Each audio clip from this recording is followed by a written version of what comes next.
Estamos dando início aí à nossa live super, hiper, mega especial.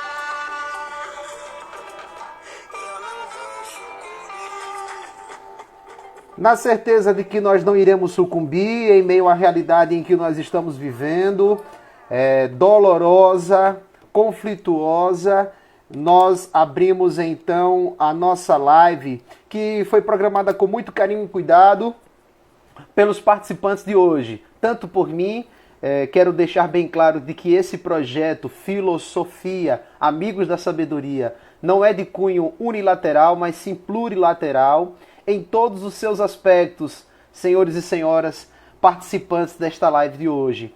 Quero deixar bem claro que este projeto foi tocado por alunos, colegas de turma da Universidade Paulista. E aqui nós estamos hoje concretizando um sonho, uma inquietação que nos movimentou. Todos licenciados em filosofia, alguns já indo para especialização, outros com formações oriundas de outras universidades, mas o que importa é o desejo de partilhar o conhecimento. Mais uma vez dou-lhes as boas-vindas e então eu quero introduzir a minha fala falando sobre o projeto Filosofia. O que é que vem a ser filosofia, Albert? Filosofia significa amigos do saber. Então nós nos intitulamos Amigos do Saber, tal como nos primórdios, na pré-história da filosofia, aqueles que almejavam compartilhar o conhecimento, eles não gostavam de serem chamados de pessoas sábias, e sim amigos do saber. Então fica aqui um pouco de explicação do significado de filosofia, e agora nós vamos adentrar no que vem a ser a temática. Olha, a filosofia ela surge a partir do encontro de civilizações. Se nós formos observar, o que tem acontecido nessa realidade pandêmica são diversas lives, são diversos encontros de civilizações. O mundo globalizado, ele nos propõe isso. Seja bem-vindo, Jonathan, estamos juntos. Ele nos propõe isso, essa partilha de conhecimento, essa troca de saber. E é através de lives como essas que nós aumentamos a nossa capacidade intelectual, aumentamos a nossa sensibilidade enquanto ser humano. Acredito que esta realidade pandêmica, ela nos faz refletir de fato a máxima socrática que o velho filósofo avista no oráculo de Delfos. A frase, conhece a ti mesmo, ela é preponderante, senhoras e senhores, para a situação na qual nós estamos inseridos.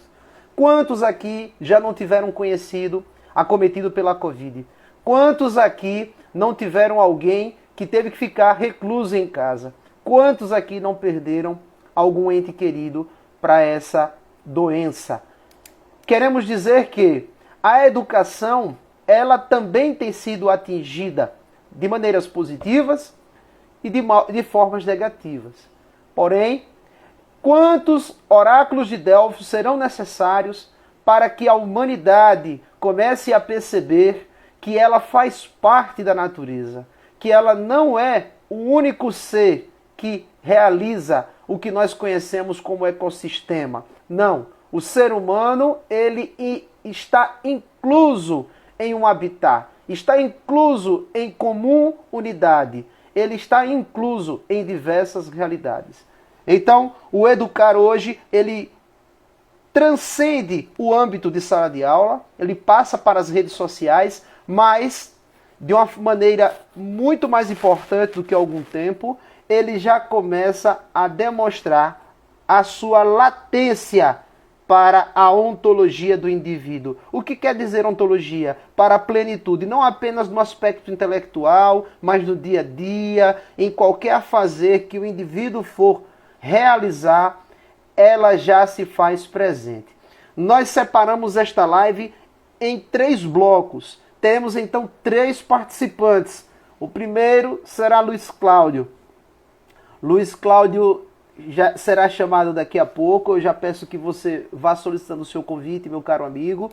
E eu vou apenas me apresentar e solicitar para que os nossos colegas, ok, Antônio, seja bem-vindo, quando forem começar a sua fala, se apresentem para o público, para os nossos telespectadores de hoje. Meu nome é Albert Barreto, eu sou oriundo de uma instituição federal de ensino, Cefet. Lá terminei o curso técnico, tenho muito orgulho de ter vindo de uma escola técnica, sou eternamente grato a todos os meus professores. Dei seguimento aos meus estudos percorrendo os corredores da Universidade Federal, dei início aos estudos de Física Bacharelado com habilitação em Astronomia. Daí eu dei uma pausa nos meus estudos de nível superior e fui trabalhar. Trabalhei em Alagoas, Rio Grande do Norte. E quando retornei a Sergipe, permitia viver um ano sabático. Aí participei de encontros vocacionais no Seminário Menor Sagrado Coração de Jesus da Arquidiocese de Aracaju. Lá ingressei em meados dos anos 2017, dei prosseguimento ali aos estudos de filosofia no propedêutico, dei continuidade no Seminário Maior Nossa Senhora da Conceição. Após eu ter refletido sobre minha vocação, decidi sair por livre e espontânea vontade. Deixo também aqui os meus agradecimentos, exposto a minha eterna gratidão a uma instituição na qual, sem fazer nenhuma ponderação religiosa, mas que contribuiu muito para o meu crescimento enquanto indivíduo, não apenas academicamente. Dei prosseguimento aos meus estudos, ao sair do seminário, concluí filosofia na Universidade Paulista. Estou terminando, só falta entregar o TCC, acho que é a parte mais dificultosa, a especialização em metodologia do ensino, filosofia e sociologia. Felipe Melo aqui, meu companheiro de ensino fundamental no módulo, seja bem-vindo à nossa live. Minha madrinha de casamento, Isa Tallin, também seja bem-vinda. Professor Kleberson também seja bem-vindo, professor de Geografia do CEF. Terminando aqui a minha apresentação, eu sou sergipano, estou hoje em Rondônia. Quero deixar bem claro que, assim como a filosofia lá atrás, ela surge a partir do encontro de civilizações, hoje só está faltando a região sul. Seremos representados aqui pela região Nordeste, eu que estou da região Nordeste, mas agora estou fazendo essa live da região Norte. Nossos amigos Andréia e Daniel, respectivamente, são de São Paulo capital ou de Sorocaba. E o convidado da nossa live, que irá participar com a primeira pergunta agora, Luiz Cláudio, de Goiânia. Eu vou lançar aqui a pergunta justamente para o nosso amigo Luiz Cláudio. Já vou até convidá-lo a adentrar na nossa live. Vamos lá.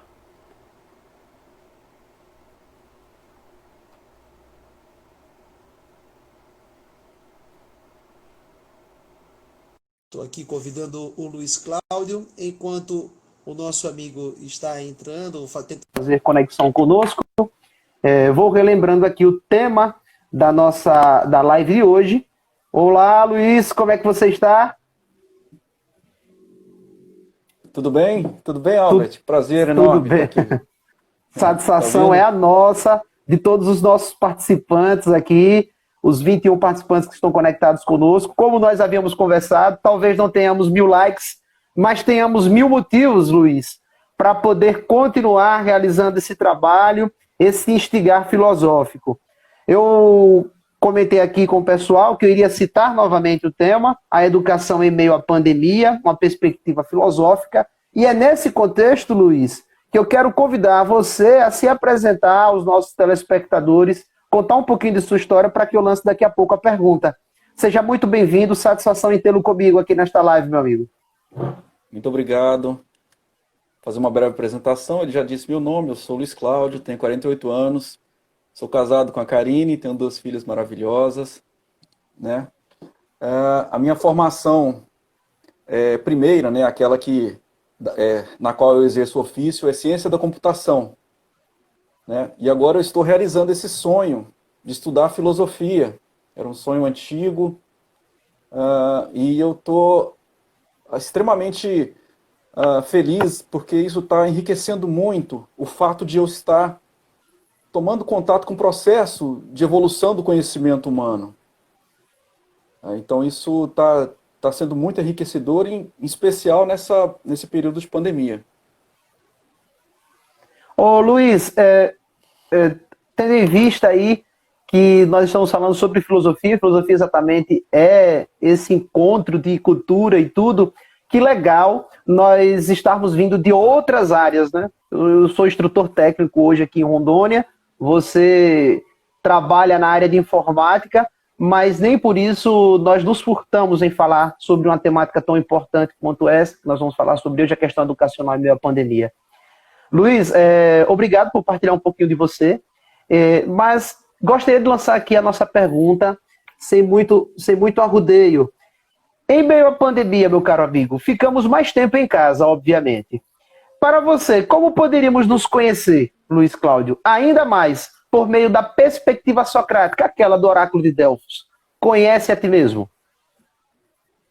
Pois bem, para responder essa pergunta, Albert, eu senti a necessidade de fazer uma breve retrospectiva da história da filosofia.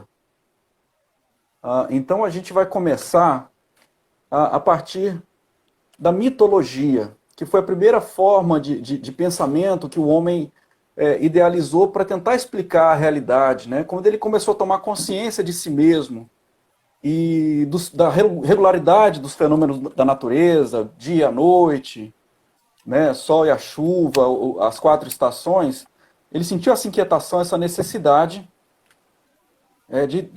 de dar ordem e sentido a essa realidade que estava na frente dele. Então, iniciou-se a mitologia em diversos povos, né, do mundo. A mitologia tem algumas características interessantes, né, é baseado na criação coletiva de histórias, porque esses fenômenos da natureza, como é que o homem inicialmente tentou explicar? Através de entidades mágicas ou divindades, como você quiser chamar, para tentar explicar esses fenômenos. E isso era passado de geração em geração, né? E hoje faz parte do legado da humanidade. Agora, um aspecto interessante da mitologia é que ele já apresenta uma característica muito interessante, que é a questão do princípio causal, né? O sol está aqui, ele brilha todo dia porque alguma coisa, e cada povo vai explicar da forma como ela bem entender, né? Então, agora a gente faz um salto no tempo, né? Isso eu estava falando de dezenas de milhares de anos atrás. A gente dá um salto agora para a Grécia do século VII a.C., em que alguma coisa diferente começou a acontecer, que foi o fato alguns dos gregos da época passaram a não se contentar mais com essa explicação mitológica e com a teologia da época, né, os diversos deuses gregos, para a explicação dessa realidade. Começaram a buscar explicações mais racionais. A história da filosofia nos conta, Tales de Mileto, por volta do século VII a.C., começou a postular esse elemento primitivo.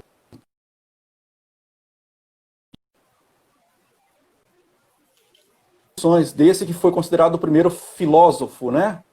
Esse termo que foi primeiramente utilizado por Pitágoras de Samos, um pouquinho depois, mas voltando à história da filosofia, Tales foi considerado o primeiro filósofo por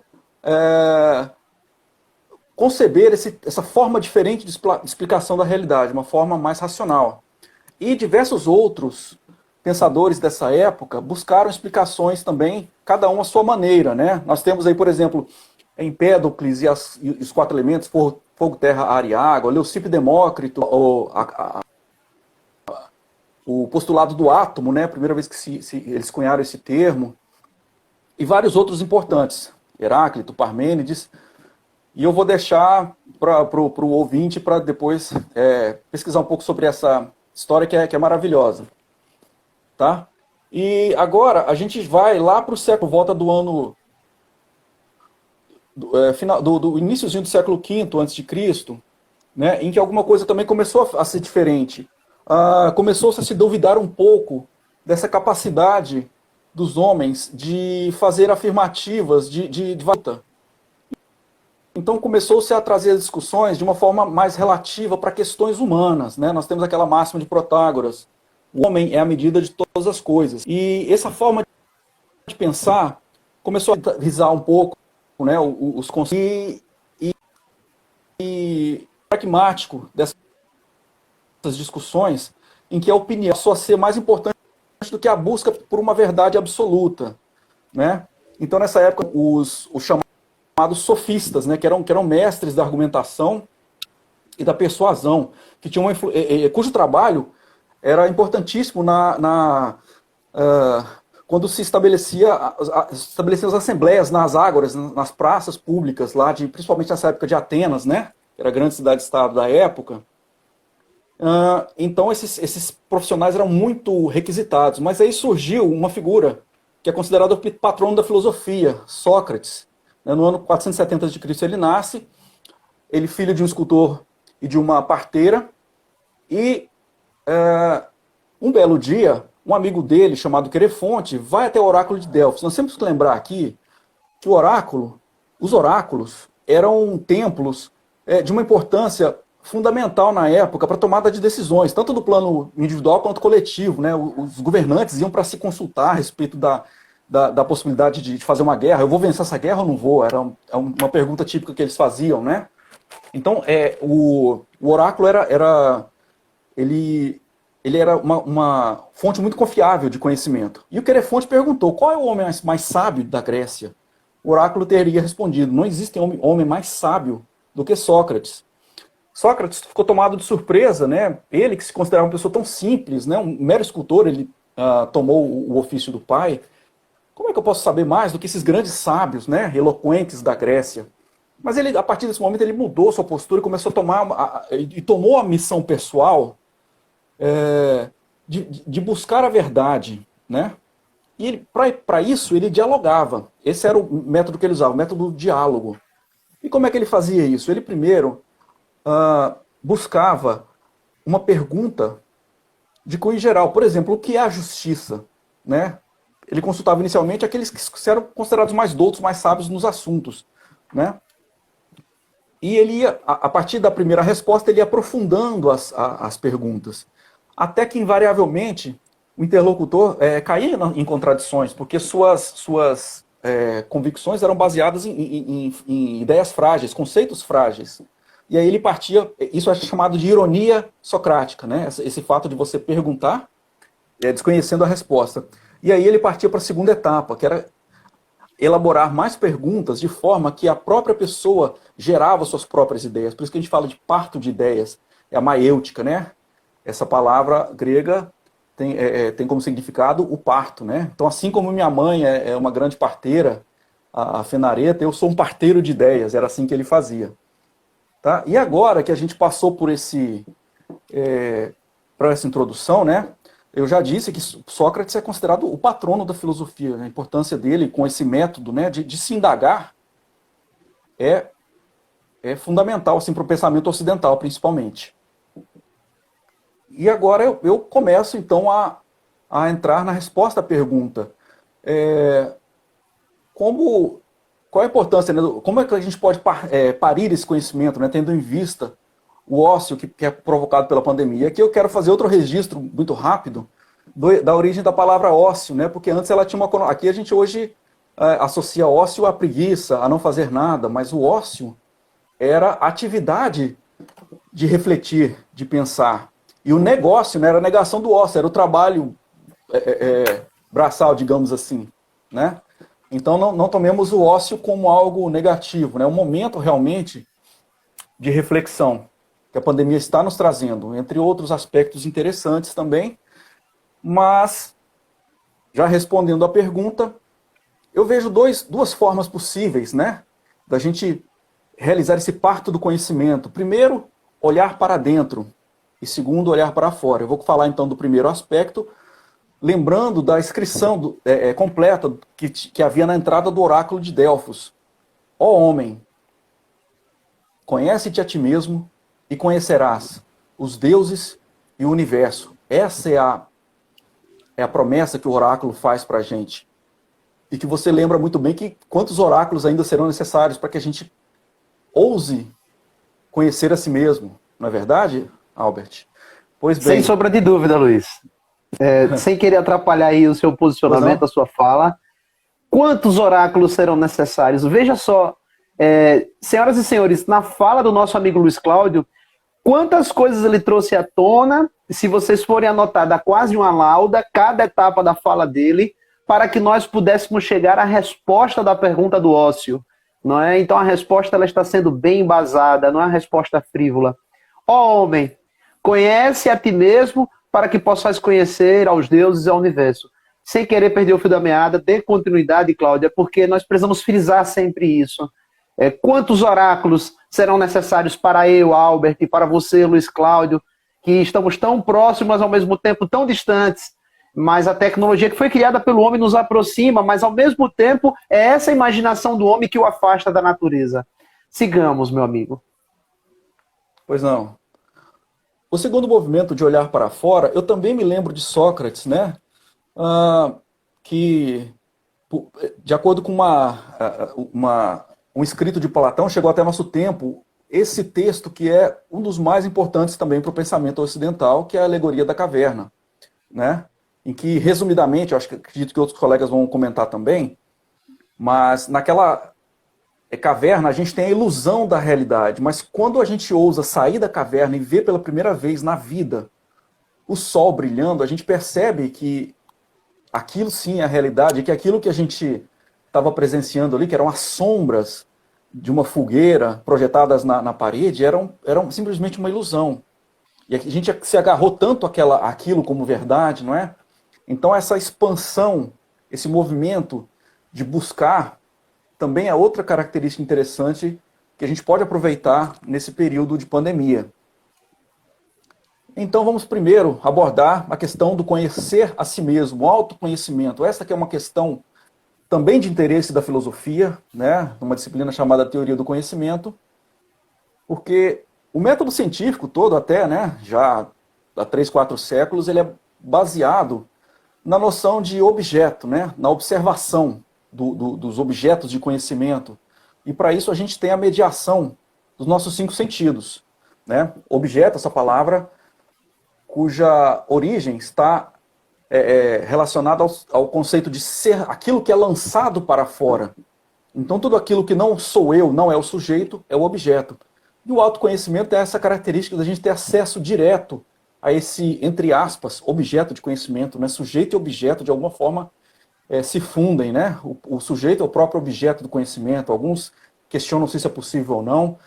E nós vamos aqui defender a ideia de que esse conhecimento é possível, mas é preciso ter coragem, né? Porque a gente vai adentrar o mundo das nossas crenças, dos nossos medos, das nossas emoções, dos nossos preconceitos até. E aqui eu me lembro de Freud, né, que fala do inconsciente, e aquela parte do nosso inconsciente que a gente nega, que é a sombra, e que acaba nos trazendo limitações nas nossas vidas. Então, entrar em contato com essa sombra e trabalhá-la, dialogar com ela, é um processo importante, né? Porque uma vez que você tem uma relação melhor consigo mesmo, você tem uma relação melhor com o meio que te envolve também. Tá? Então eu quero deixar aqui uma referência de um site chamado Saber Coletivo, e lá tem um capítulo de 10, 11 minutos que dá uma introdução muito boa a respeito de como você pode buscar esse autoconhecimento. Eu sou um praticante de meditação transcendental já há quase 4 anos, e sem dúvida, as mudanças que aconteceram na minha vida de 4 anos para cá, minha esposa meus pais podem são testemunhas disso, né? Tem muito a ver com esse fato de eu tentar mergulhar um pouco em mim mesmo, tá? Então, o site é Saber Coletivo e a lição é autoconhecimento, ok? E agora eu vou falar do segundo movimento, né? Do sair da caverna. Como é que a gente pode fazer isso, Albert, nesse momento da humanidade, né? Em que é tão fácil se produzir e se disseminar informações falsas. É o fenômeno da fake news, que pode ter influenciado inclusive uma eleição ou 2, né, aí ao redor do mundo. Então, grosso modo, primeiro eu vou falar do mecanismo que a gente tem e que eu tenho procurado desenvolver também com a filosofia, que é o desenvolvimento do pensamento crítico, né?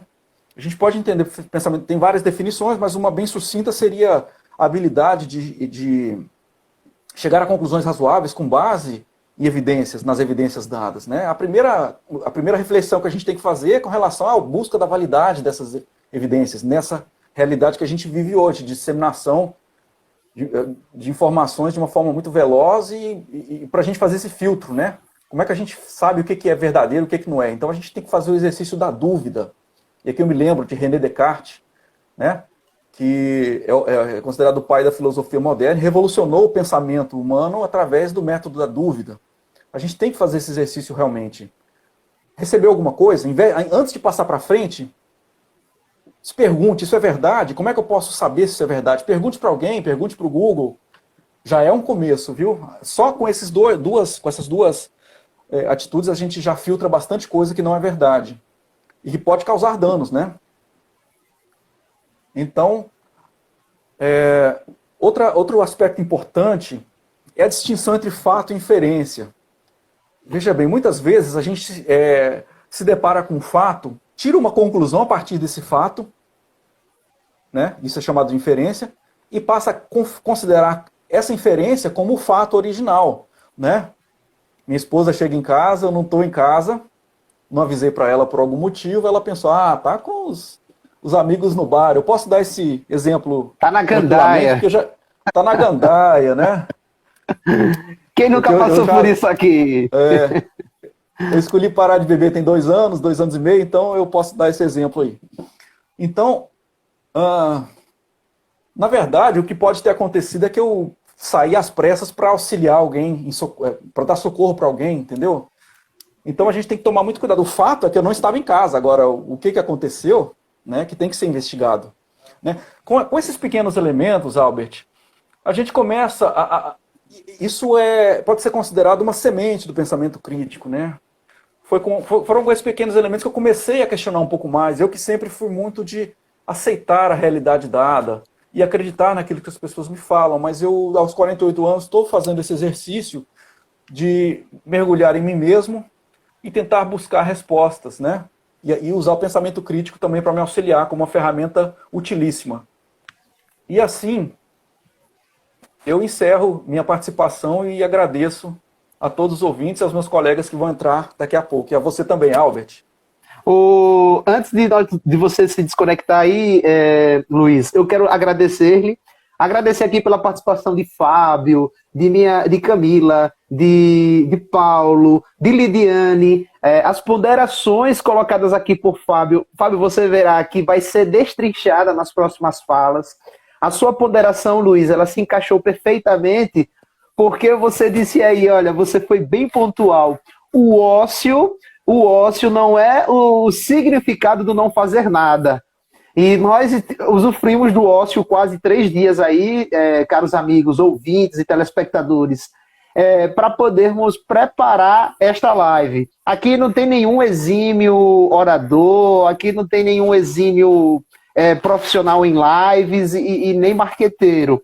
Nós somos meros, alguns ex-estudantes de filosofia, outros em potência, grandes oradores também, mas sim, a fala de Luiz Cláudio, sua fala, meu amigo, foi completamente pontual ao nos mostrar que é muito fácil nós nos posicionarmos frente ao PF da sabedoria. O que é o PF da sabedoria, Luiz? É o prato feito.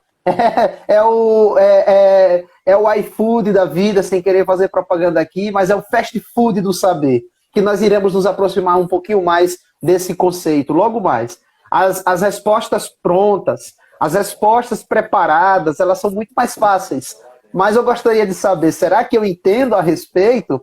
Ou será que aquilo que eu pergunto, eu de fato conheço, pelo menos o início? Então, antes de fazermos perguntas inerentes ou acerca de algo, lembremos-nos, o conhecimento parte daqui de dentro, ele não está distante, não. Certo filósofo chamado Agostinho, para alguns cristãos Santo Agostinho, ele dizia assim, que a sabedoria derivava de Deus, e ela estava dentro de nós. E assim como Sócrates também acreditava, mas só que não era um ponto de vista de Deus, mas era um ponto de vista de você parir o conhecimento. Muito obrigado, Luiz, por você ter ajudado a mim e a todos os nossos telespectadores a parirem o conhecimento, definitivamente. Você foi uma doula, você segurou a criança de cada uma dessas pessoas que estão aqui e você as presenteou, e me presenteou também. A sabedoria, a filosofia agradece a você. Muito obrigado, viu? Obrigado. Para finalizar, só gostaria de lembrar também, me passou pela cabeça agora um pouquinho de filosofia cristã, meu colega Albert, de que a boa nova, né? A boa nova é que o reino dos céus não está fora, mas dentro de nós. Olha só que interessante. Até Jesus, de certa forma, também fez referência ao conhece-te a ti mesmo, né? Muito obrigado. E nesse momento acredito que essas boas novas, seja de onde elas venham, não importa. O que importa é que sejam recheadas de fé, amores e esperança. Para esse momento ela é essencial. Luiz, muito obrigado. E essa, gente, não é a primeira participação do Luiz, não. Haverão outras, viu? Vou convidar agora, vou encerrar sua participação, Luiz. Eu vou convidar a nossa amiga Andréia, tá certo? Gente, continue participando conosco. Muito fundamentada nos autores, positivo. O Antônio colocou essa mensagem aqui. Camila está parabenizando. Eu vou dar uma lida aqui rapidamente para nós cumprirmos com o nosso horário e não ocuparmos muito vocês. Onde, por quê e quando, sim, questionar sempre isso. São perguntas importantíssimas. O Fábio aqui citou a professora doutora Rosana, da Universidade Federal de Sergipe, dos cursos de Geografia e Filosofia. Eu poderia aqui citar o professor emérito, professor Araújo, que foi meu professor, o professor Galvão, professor de Filologia e também de Latim. Oportunidade de conhecer os nossos monstros e, de fato, Fábio, essa é uma oportunidade única de nós olharmos para dentro, essa caverna, às vezes, esse lado escuro que fica querendo estar ali omisso muitas vezes, não quer ser colocado para fora, talvez até pelo medo, nosso medo de assumirmos a esse lado escuro. Augusto Aranha, satisfação em tê-lo conosco aqui nesta live, viu? Satisfação imensa, meu amigo. Vou dar continuidade aqui para a próxima pergunta. A pergunta que será feita a seguir será confeccionada para a nossa amiga Andréia. Eu farei o convite aqui para ela agora, para ela estar ao vivo conosco. Andréia, chegue mais, chegue para cá. Vamos aumentar a nossa interatividade. Vamos colocar aqui o Sudeste sendo representado por nossa amiga. Aumenta o áudio, professor. Tá melhor agora? Tá melhor agora, gente? Me confirmem. Andréia, boa tarde. Como é que a senhorita está? Como é que a senhorita está? Boa tarde, bem, estou bem. O meu áudio está chegando audível para você? Está chegando audível para os nossos participantes da live? Gente, me confirme aqui, dê um feedback. Para mim está ok. Para você tá ok, não é? E aí, galera, melhorou para vocês? Me confirmem, por favor, porque temos essa convidada empoderada, Andréia Signoretti. Andréia, queira se apresentar para os nossos telespectadores. Quase 40 telespectadores, estamos bombando hoje. Aquele lance de não nos importa, né? 1000 curtidas, 1000 likes, mas que hajam 1000 motivos para que continuemos com mais projetos como esse. Filósofos, amigos do saber. Sim, sim. Boa tarde para todos que estão assistindo, meus amigos aí, meus amigos pessoal. Boa tarde, meus amigos de faculdade, os professores, boa tarde para todo mundo. Eu sou Andréia, tenho 48 anos, sou casada, vó de 4 netos lindos, maravilhosos e gostosos. E eu sou estudante de filosofia, estou no 5º semestre. Eu estudo na Unip, aqui em Sorocaba, São Paulo. Primeiro eu quero falar um pouco de mim, né? Então eu quero Andréia, falar... um minutinho, por favor. Um minutinho, viu? Olá. Oi. Não, obrigado, viu? Coisas de live, viu? Coisas de live. Pode dar continuidade, Andréia. Então, eu queria contar para vocês o quanto foi peculiar aí a forma que eu escolhi o meu curso. Primeiro, eu não pensava em voltar a estudar, e muito menos filosofia, né? Que é um curso que eu achava muito difícil, intenso, muito complexo, e isso não me passava definitivamente pela minha cabeça. Mas o Ian, meu filho caçula, que está aí assistindo a gente, ele me falava muito sobre um professor. E, por coincidência, morava aqui no mesmo condomínio que a gente. Ele demonstrava muito interesse quando ele falava desse professor. E eu concluí que, por trás de tanta admiração que ele tinha por esse professor, é que o professor estava ajudando muito o Ian. E ele, na verdade, ele estava ajudando o Ian pensar, refletir e, consecutivamente, no crescimento escolar.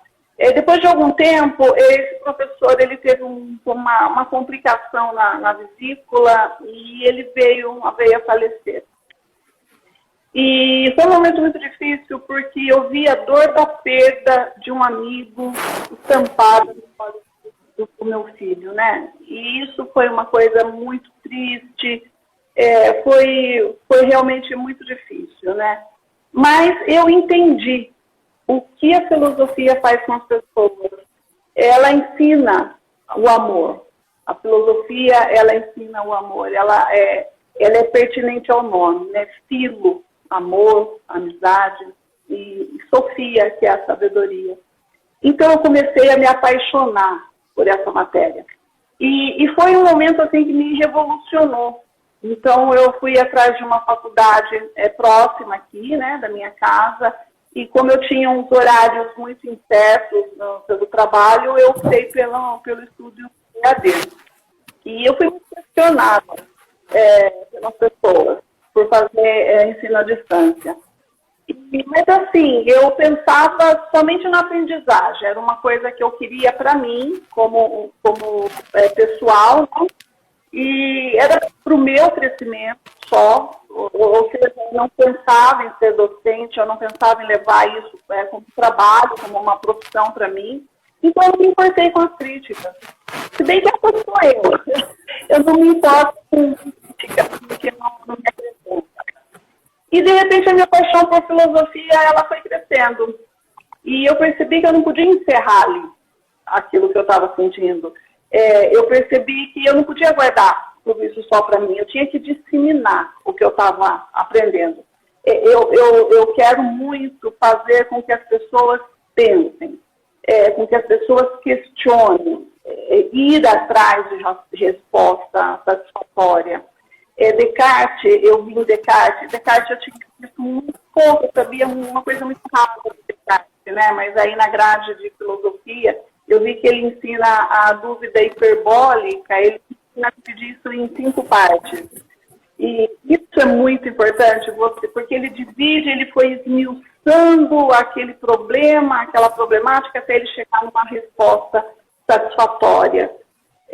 Então, é isso que eu queria te falar. E quero responder a sua pergunta. Qual é a sua pergunta para mim? Vamos lá, então. Andréa, o nosso amigo Luiz Cláudio falou sobre a questão do parir o conhecimento, né? Como nós poderíamos parir esse conhecimento em meio à pandemia. Estou puxando essa sardinha aí, vou puxar depois. Fábio, um colega aqui da Energisa, do grupo no qual eu faço parte, ele está pedindo aqui para puxar a sardinha, já estou puxando, próxima live você estará conosco, Fábio. Vamos lá, Andréa, veja bem. O Cláudio, ele falou como nós poderíamos parir esse conhecimento. E a nossa proposta, no nosso ócio, naqueles 3 dias de encontro, era que eu iria lhe indagar como e de que maneiras nós poderíamos nos aproveitar desse parir o conhecimento, como você já deu até uma deixa aí, como foi lhe instigado a parir o conhecimento em relação ao que você desejava fazer, né? Como é que você pode, então, orientar aos nossos ouvintes, aos nossos telespectadores, a estarem gerando, parindo este conhecimento? Como é que você poderia vislumbrar para os nossos participantes desta live, Andreia, essa perspectiva do autoconhecimento, do conhece a ti mesmo, socrático? Então, Albert, é uma pergunta assim, totalmente pertinente também, né? A esse momento aí que a gente está passando, que é da pandemia, né? Esse isolamento social. E eu acho que, assim como eu, muitas pessoas conheceram a si mesmo. Conhece-te a ti mesmo, né? Muitas pessoas fizeram aí o uso disso agora. Porque essa pandemia, ela trouxe, além de um grande mal, né, ela trouxe também um momento forçado para reflexão. E eu falo forçado porque, de repente, a gente teve que se conhecer melhor. Né? A gente teve, e também com isso a gente conseguiu reconhecer também a nossa conduta. Quanto ao Platão, ele fala sobre a luz que cegava o velho Sócrates, quando ele ousou sair da caverna.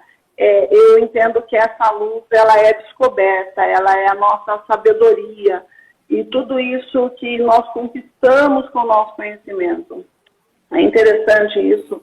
Uma vez agora com essa plataforma remota, eu estou ajudando meus netos, né, a Lorena e o Miguel, e eu percebi no rostinho do meu neto, o Miguel, que é mais novo, está com 8 anos, eu percebi nele uma dor enquanto ele estava tentando aprender, né? E eu fiquei pensando naquela carinha de dor, né? E eu refleti, e eu cheguei à conclusão que a maiêutica, ela, assim como o nome mesmo, o parto, né, da ideia, é também o parto da aprendizagem, né? E ele é doloroso, então chega a ser físico mesmo, aquela dor, porque é muito difícil parir uma ideia. Então, dói. Então, quando a criança está aprendendo, ela está parindo ali também aquele conhecimento, né? E é uma dor física até.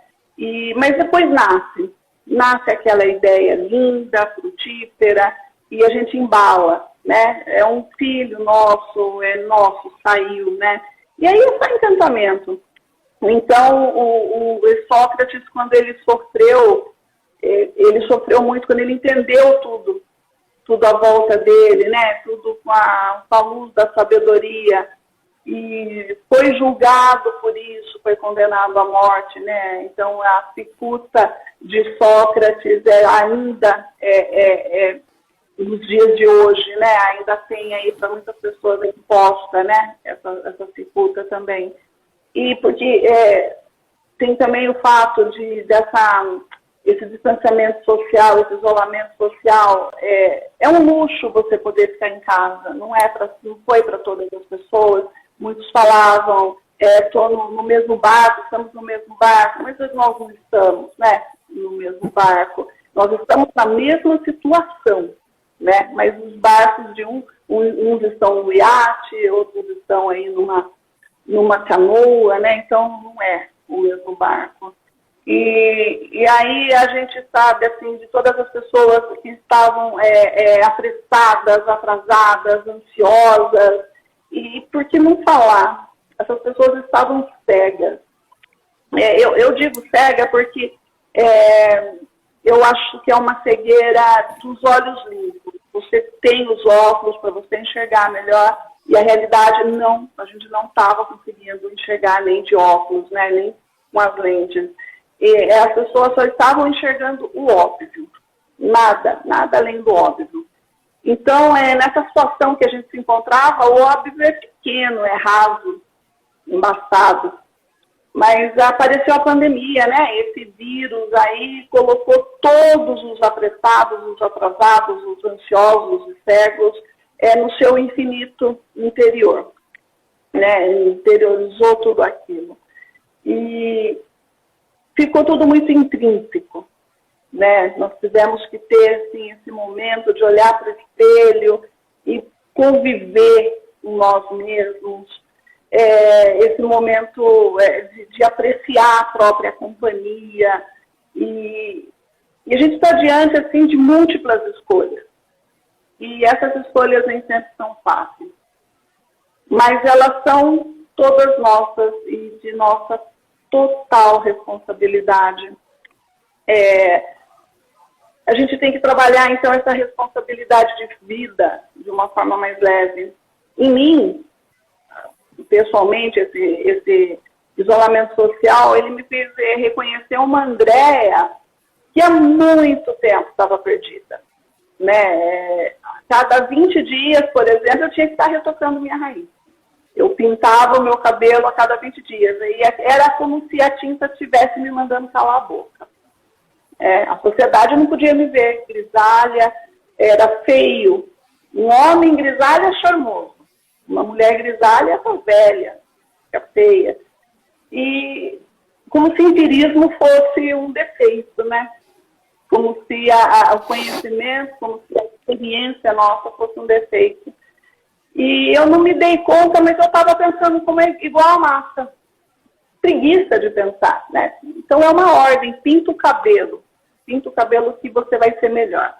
Você vai ser mais inteligente? Vai ser aceita? Não. Não é uma coisa muito complicada isso. E eu por preguiça, eu deixei as pessoas pensarem por mim por muito tempo. E o distanciamento social me ajudou a sair da caverna. Da minha caverna. Me mostrou assim, me ensinou que as plataformas remotas de estudos, elas agora vão ser muito bem-vindas, elas vão ser assim, a inovação do milênio. A gente tem que usar a tecnologia a nosso favor, não é? Então, eu acredito que pós-pandemia vai ser um ensino à distância, vai ser uma verdade na vida das pessoas. E a gente tem que descobrir, a gente tem que mostrar o interessante de tudo isso muito interessante, assim, você vai agora usar uma máscara, né, que é tangível, né, uma máscara física, e ao mesmo tempo, essa daí, e ao mesmo tempo você está se desmascarando interiormente, né. Como eu disse, Thomas Hobbes, ele fala que o homem é o lobo do homem. E nós somos mesmos. A gente tem que reconhecer que o nosso lobo, ver a carinha dele, aprender a conviver com ele, alimentar ele na medida certa, para que ele nos proteja como um cão de guarda. Mas, acima de tudo, a gente tem que construir um canil bem reforçado, porque senão ele vai sair por aí, atacando as pessoas, disfarçado de sinceridade, disfarçado de autopiedade, de empatia interesseira. Muitas pessoas têm tanta empatia e é só um interesse mesmo em se aparecer, né? E vitimismo, né? Esse lobo é o que a gente tem que cuidar para que ele não saia por aí atacando. Acho que é mais ou menos isso. Não sei se eu fui bem objetiva aí. A primeira vez que eu faço uma live, espero que vocês tenham conseguido me compreender bem. Ô, Andréia, olhe, você deveria tocar uma live toda, talvez até no monólogo. Você foi maravilhosa. Assim, não é vitimismo. O senhor Cioretti está aqui dizendo que você foi nota 1000, e de fato foi.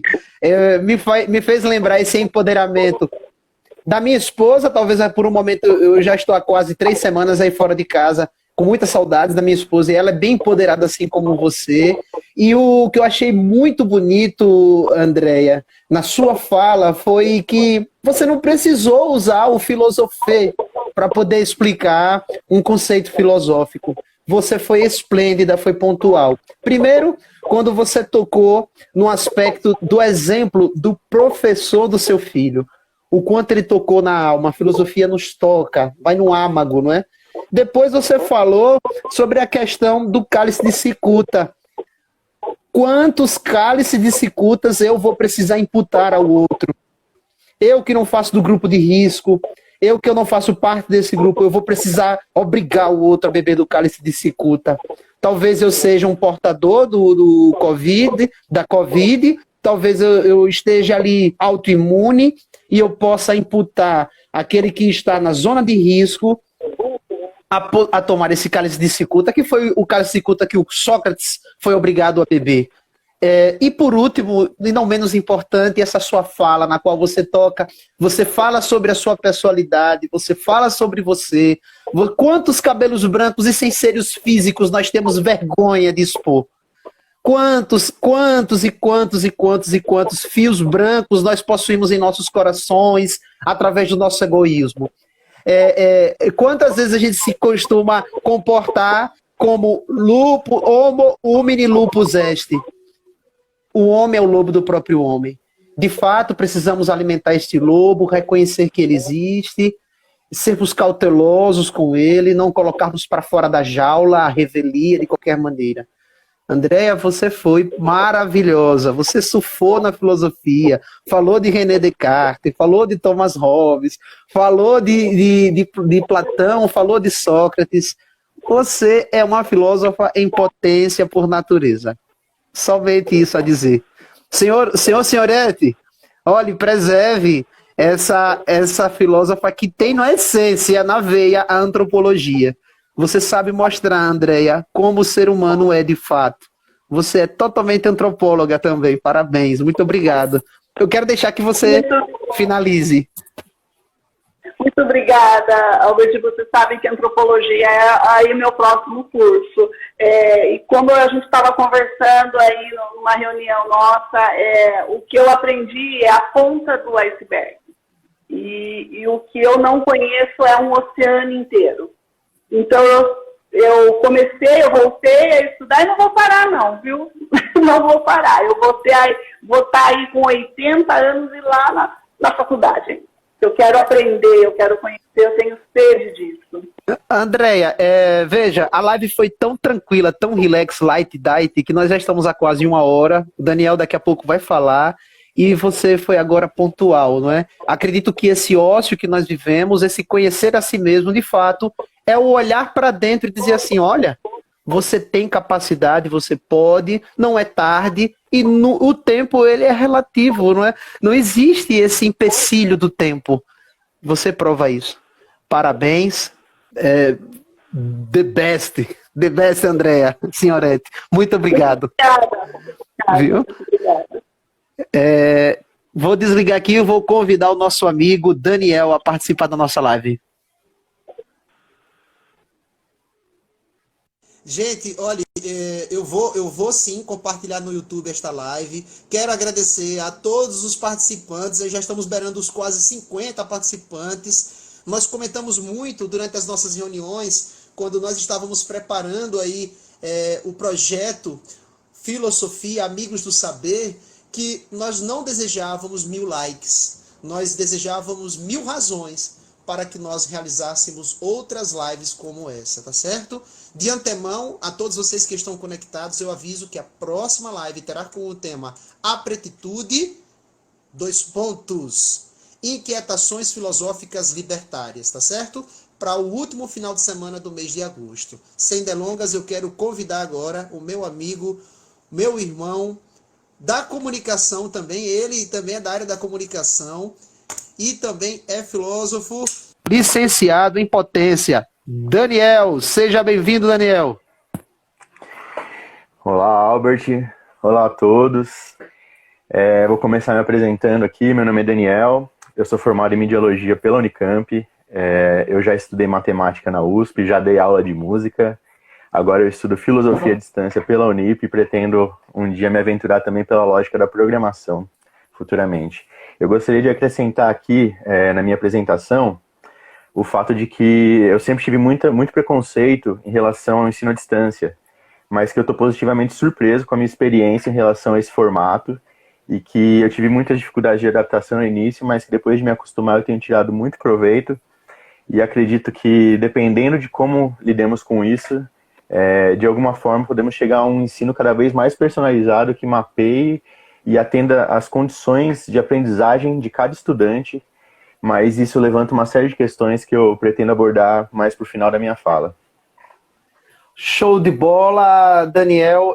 Eu comentei aqui no início da live que a filosofia, de fato, é esse encontro aí de civilizações, não é? Sou de Sergipe, região nordeste do nosso país. Você é de São Paulo, capital, região sudeste. Nossa amiga Andréia, ela é de Sorocaba, São Paulo. Nosso amigo Luiz Cláudio, ele é de Goiânia, centro-oeste do nosso país. Só falta aqui a região sul. Espero logo mais fazermos uma live com amigos também do ensino à distância da região sul. De fato, nós demos uma concretização ao que é feito à distância. Nós tínhamos um arquétipo de uma universidade e, através da nossa atividade que nós realizamos hoje, nós colocamos carne. O arquétipo é o esqueleto, nós jogamos carne dentro dela. Fascinado, já porque você faz parte da comunicação, e eu acredito que eu sou nato, de nascença, um comunicador. Eu amo me comunicar, mas só que a comunicação, eu não vou resumir lá isso, porque seria muito raso resumir a comunicação a isso, mas sem delongas, começamos a sua fala com 1 hora já de live, mas todo mundo conectado, ninguém está cansado. Eu quero saber o seguinte, Dani, a filosofia de fato, ela é um fio condutor, ela vai ligando, vai gerando novos e novos e novos pensamentos, não é? E olhe quanto pano para manga deu esse bate-papo de hoje para nós conversarmos. Já está se encerrando a live, parece que eu vou ter que desligar essa live, não é isso? Para abrir outra, não é isso, Daniel? Eu acho que é isso, sim. É 1 hora de live. O período é 1 hora. Então vou fazer o seguinte, eu vou encerrar essa live e vou chamar para poder fazer a pergunta na próxima, beleza, gente? Entrem conosco na próxima live. Eu vou encerrar essa e vou abrir na próxima live agora, beleza? Se conectar. Enquanto isso, eu gostaria aqui que você já fosse refletindo acerca da pergunta. Como eu havia comentado na live anterior, a filosofia é um fio condutor. Nós sabemos que ela começa numa pré-história, numa necessidade, como foi dita por Luiz Cláudio, de entender a natureza, de entender por que uma fruta cai da árvore e por que o ser humano morre, depois logo vai chegar essa preocupação. Quando saímos da fase mitológica, cosmológica, para passarmos aí para a fase antropológica, o antropós, não é? O homem vai se preocupar com o eu, com o ego. E nós já estamos hoje numa fase, eu acredito, transcendental, já passamos pela fase da natureza, que ainda não olhamos para ela, a fase naturalista, precisamos enxergá-la, precisamos aí então reconhecer, para esse conhecer a si mesmo, o ser humano fazendo como partícipe da natureza, não é? Então, tendo em vista essa característica de ser um fio condutor, que não há uma dicotomia entre as suas áreas, se nós pegarmos um filósofo hoje contemporâneo, nós conseguimos ver o conhece a ti mesmo na fala dele. Por exemplo, de uma maneira muito fácil, Emmanuel Levinas, ele vai dizer que o rosto do outro, olhar do outro é o infinito para mim. Então, quando você olha isso, você reconhece que o ser humano e o outro, aquele desvalido lá, são os mesmos. Só mudam os barcos, como foi dito por Andréa Senhoretti.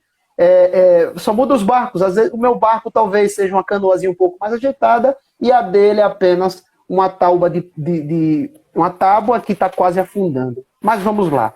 Olhando para esse fio condutor que é a filosofia, Daniel, esse momento que vivemos, ele pode ser de maneira categórica comparado à realidade do mito da caverna?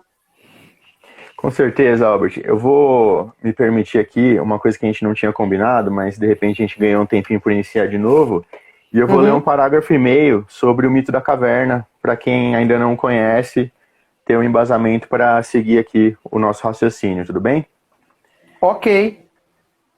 Havia uma caverna onde um grupo de pessoas foi feito prisioneiro, desde que nasceram. Esses prisioneiros não podiam se mover, o pescoço e os joelhos estavam acorrentados e, portanto, não podiam girar a cabeça nem virar o corpo. Só enxergavam o que estava diante deles, uma parede de pedra. Atrás, acima dos prisioneiros havia uma fogueira, e entre o fogo e os prisioneiros havia um muro baixo, por onde outras pessoas passavam carregando objetos na cabeça. A luz do fogo projeta sombras dos objetos em movimento na parede, em frente aos prisioneiros. Essas sombras são tudo que eles podem ver. O único som que escutam são os ecos das cavernas. Bem, como os prisioneiros nunca foram expostos aos objetos reais e durante toda a vida só conheceram aquelas sombras, eles confundem as sombras com a realidade. Para eles, os ecos da caverna são barulhos emitidos pelas sombras. Se aparece em sombra de um livro, por exemplo, esse prisioneiro afirma que havia visto um livro. Não diria que havia visto a sombra de um livro porque não conhece a sombra. Finalmente, um dos prisioneiros compreendeu a natureza daquele mundo e se tornou capaz de adivinhar qual seria a próxima sombra, o que lhe rendeu elogios e reconhecimento dos outros. A partir daí a gente vai entrar num ponto em que há uma saída da caverna, e é sobre isso que eu quero falar agora. O mito da caverna ele possui uma relação direta com o ensinar, e principalmente com o aprender. Ele fala sobre autonomia, ele nos mostra que o ato de aprender precede o ensinar, e a partir daí a gente pode concluir que até o ensinar passa por um processo de aprendizagem. E a aprendizagem deixa marcas, ela modifica o nosso corpo, a nossa mente, ela nos faz enxergar além, e esse enxergar pode muitas vezes nos causar sensações incômodas, como disse a Andrea, de difícil assimilação, como a visão embaçada do velho Sócrates, ou até mesmo como a minha dificuldade de me acostumar com o ensino à distância. O mito da caverna fala sobre nós. Mas o mito não para por aí. Ele imputa nos aprendizes emancipados a responsabilidade de retornar à caverna para dar continuidade ao processo de emancipação. Ou seja, ele fala do processo de se tornar um educador. Fala das dificuldades encontradas nos processos de emancipação coletiva e de deslocamento do indivíduo da condição de objeto receptor de informação à condição de sujeito de si, pertencente a um corpo coletivo criador de conhecimento e criador também de condições de deslocamento. Isso tem tudo a ver com os dilemas da educação em qualquer contexto. Mas puxando um pouco aqui para o nosso contexto atual da pandemia e da quarentena, em que as interações estão sendo empurradas por um distanciamento social, que já vinha acontecendo como tendência, mas que agora ele é acelerado e ele assume em nossas vidas um protagonismo, a analogia que eu consigo fazer com o mito é que os educadores em potência, ou seja, os ex-habitantes das cavernas, agora não chegam mais espacialmente até os aprendizes em potência, que são os habituais habitantes da caverna. Eles chegam apenas até aquele muro baixo, descrito por Platão, por onde passam as pessoas carregando objetos. E o máximo que podem fazer é, por meio desses simulacros, tentar de alguma forma provocar os habitantes para que esses desenvolvam por si só a curiosidade e a crítica que os levará para fora da caverna. E aqui eu queria fazer um improviso, porque eu acredito que o ensino à distância ele não seja a superação ou a substituição do ensino presencial, mas sim uma complementação.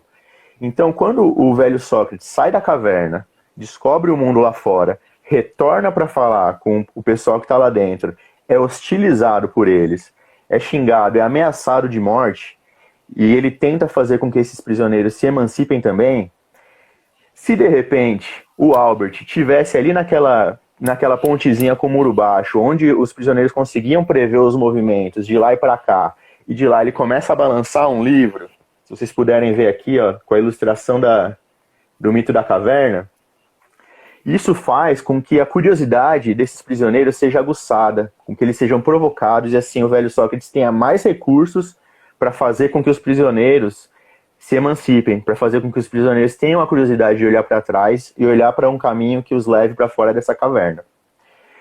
E aí, partindo para o encerramento da minha fala, dizem que os filósofos são chatos porque você chega com uma pergunta e ele te devolve duas, em vez de falar a resposta. Não é bem assim, a filosofia traz muitas respostas, mas eu vou fazer o que dizem que fazem e eu não gostaria aqui de encerrar essa discussão de maneira fechada. Eu queria propor aqui uma provocação para que a gente pense junto. Eu não tenho essa resposta, mas eu quero deixar em aberto para que a gente crie esse conhecimento juntos, porque é um conhecimento que ele é moderno, ele diz respeito à nossa realidade atual. O ensino à distância, apesar de ele ampliar o alcance do ensino, na minha opinião, ele não promove por si só a inclusão. Ele está inserido e baseado nas lógicas de mercado, que enxergam a educação como um produto e a relação entre o professor e o aluno como uma forma de extrair o lucro. E essa lógica favorece o aumento das desigualdades e não a diminuição delas. A educação é sempre um campo de disputa e é muito importante perceber e lidar com isso. O ensino à distância já é uma realidade cada vez mais presente e a pandemia só acelerou isso. Então eu penso que refrear não seja o caminho. É tão impossível quanto indesejável, então a gente tem que aproveitar isso da melhor forma possível. Como que a gente pode não uberizar a profissão de professor, como você levantou aquela bola? Como a gente pode não iFoodizar a condição de aluno, pensando nesses termos, não como um serviço de má qualidade, pois graças aos motoristas e entregadores que tanto ralam dia e noite, os serviços têm funcionado bem, a gente sabe muito bem disso. Mas pensando assim na precarização das relações de trabalho, na transformação do professor em youtuber, na redução do pensamento crítico a um delivery de conhecimento, nas substituições dos livros por videoaulas com resumos da realidade já mastigada, própria para consumo, sem ofuscar as vistas, que muitas vezes nos é necessário para chegar à assimilação do conteúdo, para formar na gente uma crítica, um pensamento crítico, na mudança da hora-aula para royalties, direitos autorais, direitos de imagem, e por fim, e o que eu acho mais instigante, na migração das instituições de ensino para as instituições financeiras, que cada vez mais nos dirão o que nos é permitido consumir para que consigamos os servir da melhor forma possível. Essa é a provocação que eu deixo aqui. Quem curtiu, deixa seu like aí embaixo. Não, tô brincando. Eu não manjo nada de Instagram, mas eu vou pedir para que vocês sigam o perfil do Albert, porque se ele ajudou o velho Sócrates a conseguir enxergar o caminho de saída da caverna, ele vai ajudar vocês a seguir a gente também, para que a gente possa conseguir aí, daqui para frente, continuar essa discussão. É isso aí, Albert. Muito obrigado. Agora é com você, meu amigo. Ô, Dani, fique conectado aí. Eu não vou ser protagonista, eu não quero estar sozinho. Isso aqui é algo partilhado, é uma consciência que, graças a Deus, foi imputada em minha vida, desde o meu leito primário, que foi a minha casa, a minha família. Eu sempre tive a consciência de que não havia algo meu e sim nosso, e essa live aqui é um parir nosso, tá certo? De todo o grupo, filósofos, todos nós, amigos do saber. Não foi Albert sozinho. E vou dar o retorno, o feedback dessa mensagem da seguinte maneira. Antes de mais nada, eu tenho certeza que nós deixamos, tal como o Sócrates se intitulava, uma picada de muriçoca na consciência de cada um e participante desta live. Eles vão tentar coçar, vão se perguntar, mas que coisa foi aquela que o Luiz falou de conhecer a mitologia, de René Descartes, e o que foi que Senhorete falou de Thomas Hobbes, que o homem é o lobo do próprio homem, e o que foi essa eufidelização, essa uberização, nada contra os nossos tão importantes personagens da nossa sociedade, os entregadores, os motoristas, que fazem essa engrenagem chamada sociedade virar, andar. Porém, nós precisamos entender o seguinte: deu uma lauda e eu fiquei botando tudo quanto é canto, as observações. Eu vou trazer à tona aqui um filósofo chamado Guy Debord, que ele vai falar sobre a sociedade do espetáculo. Guy Debord, então, vai dizer, ele já tinha uma visão, de fato, profética, visionária, acerca dessa situação em que nós estamos vivendo.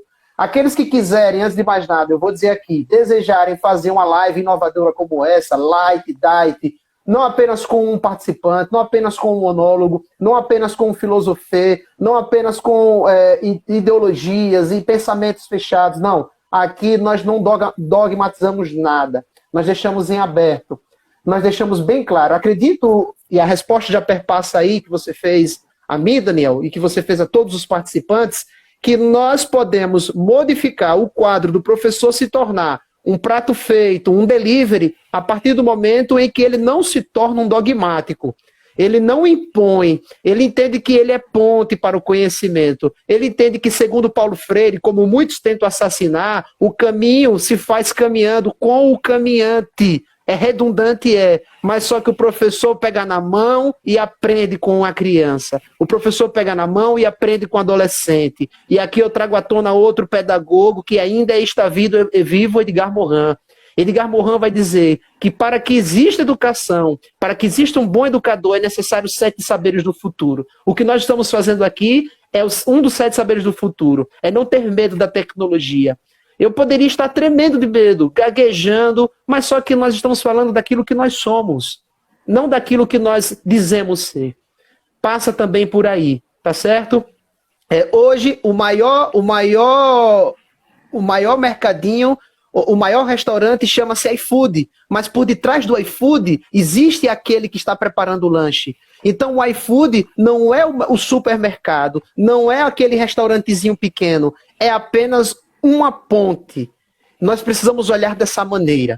O professor não é o detentor do conhecimento, eu não sou detentor desta máquina, e aqui eu quero falar sobre a inclusão, dar um puxão de orelha um posicionamento politikos, do grego, preocupado com a sociedade. Políticos, se preocupem em distribuir internet para todos. A educação é para todos, a internet tem que ser para todos, a capacidade de adentrar numa rede de ensino à distância não é só para uma classe, mas sim para todas as classes. Que essa pandemia, ela nos mostre que a educação está mais viva do que nunca. O educador sempre será pilar importante para o crescimento da sociedade e jamais ele poderá ser escondido por uma máquina de potencialização de entrega. Jamais. Acredito eu que eu não me permito me tornar um Uber quando eu tenho consciência de que eu não posso ser substituído por uma máquina de entrega em massa. Jamais. Estamos aqui com educadores, pedagogos, Karine, Camila, psicóloga, Roberta, professora de português, Fábio, professor de geografia e tantos outros que eu não conheço. Nós que somos professores de filosofia. Então, eu concluo a minha fala com a seguinte reflexão. Até quando nós vamos nos permitir, até quando nós vamos nos calar para aquilo que nós somos, para aquilo que nós precisamos enxergar, do conhecer a si mesmo? A perspectiva do professor não se tornar um prato feito, um Uber Eats e tantos outros que existem por aí, de fato, nós temos capacidade de autoconhecimento, resiliência, e aí vai tantos outros adjetivos e termos que nós podemos utilizar. Quero concluir também com uma frase, sem sombra de dúvida, pertinente para esta situação, na qual Leonardo Boff vai fazer uma reflexão. Filósofo brasileiro, teólogo. Ele vai dizer o seguinte: certa vez, um indígena, Daniel, e caros telespectadores, foi questionado por um português. O português, nós bem sabemos, não o português de hoje, mas o português lá de 1500 e um pouco antes, ele perguntou ao índio assim: por que vocês pensam com o coração? Se nós pensamos com o cérebro e fizemos coisas estupendas, criamos uma caravela, chegamos até novas terras, e aqui estamos, dominamos vocês. Nós somos superiores a vocês, porque nós pensamos com o cérebro e vocês pensam com o coração. E os indígenas responderam da seguinte maneira: pois é, vocês são mais inteligentes, realmente. Eles foram críticos, assim como Sócrates foi. Eles disseram assim: vocês usaram tanto o cérebro de vocês que nós usamos o nosso coração para preservar esta natureza, para ter as nossas famílias, para que vocês estrupassem as nossas filhas, estrupassem as nossas esposas, desmatassem as nossas terras e tentassem destruir a nossa cultura. Coisa que o professor será um palatino. O professor levantará sempre o estandarte da cultura, da educação, da liberdade, da resistência em suma, que não é a resistência aqui que nós usamos ideológica, vemos constantemente, mas é a resistência, sim, de dizer que a educação tem que ser para todos e que outras lives, assim como essa, precisam ocorrer. Daniel, beijo aqui para que você dê uma tréplica se desejar e conclua a minha fala. Albert, eu só queria fazer um merchandising aqui, ó, do meu suporte para celular. Parece um Durex, tá? Mas você encaixa o celular aqui em cima, liga o carregador aqui embaixo, perfeito para lives como essa. Você consegue ficar com a mão livre para dar o exemplo do livro. Então quem quiser aí, tô vendendo aí. Brincadeira. Achei maravilhosa aí a sua fala e que seja a primeira de muitas. Eu tô realizando um sonho aqui com a galera da Facu. Graças à internet, graças a todo esse contexto, a gente conseguiu se conhecer de uma melhor forma e que a gente fique com isso, que a gente fique com essa união proporcionada por esse momento e que a gente consiga aí parir mais encontros como esse. Muito obrigado, foi maravilhoso, foi um prazer enorme estar com vocês. Obrigado mesmo. Valeu, Dani, muito obrigado. Eu vou desconectar o Daniel. Vou agradecer a todos vocês que ficaram conectados conosco aqui, a André, a Daniel, principalmente aos participantes que se permitiram superar essa barreira, colocar aqui uma canção que nós usamos para poder divulgar a nossa live. Vou citar a banda Baiana System, e de fato nós precisamos entender de que ou é agora ou não será tão cedo que nós conseguiremos adquirir a cultura, a educação tão necessária para o crescimento da gente, da humanidade, certo? Fiquem colados aí para a nossa próxima live, fiquem atentos, porque, anote o tema, próxima live teremos o seguinte tema: a pretitude, inquietações filosóficas libertárias. Tá certo, gente?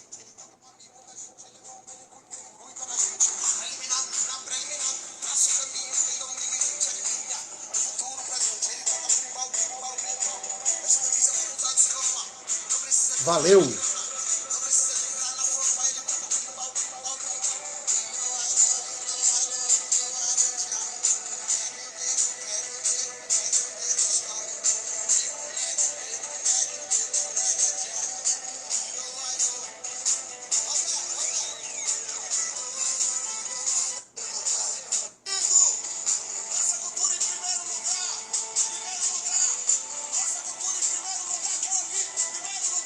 Valeu, gente, muito obrigado. Nossa cultura em primeiro lugar. Valeu, Andrews. Valeu, tia Karine. Valeu, Antônio. Valeu, Andréia, pela sua participação. Luiz Cláudio, Daniel.